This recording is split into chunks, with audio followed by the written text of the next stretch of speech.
A peaceful anniversary dinner in Whistler, British Columbia, turned into a life-or-death situation, and a reminder of the power of kindness and quick thinking.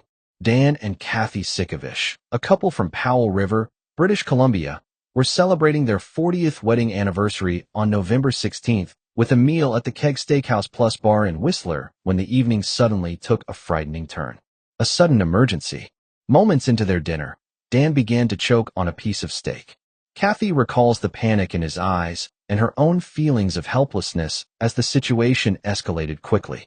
With Dan unable to breathe and the restaurant nearly empty, it seemed like hope might slip away. At that moment, however, a woman dining nearby, identified later as Erin Johnstone, noticed something was terribly wrong and sprang into action. Although she had no formal first aid training, she did not hesitate. Erin rushed over and performed the Heimlich maneuver, successfully dislodging the piece of food from Dan's throat and saving his life. A life-saving act of courage.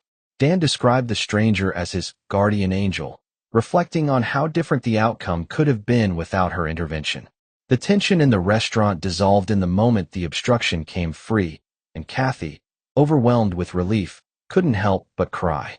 The couple struggled to find words to properly thank Erin at the time, managing only to snap a photo and catch her first name before she left.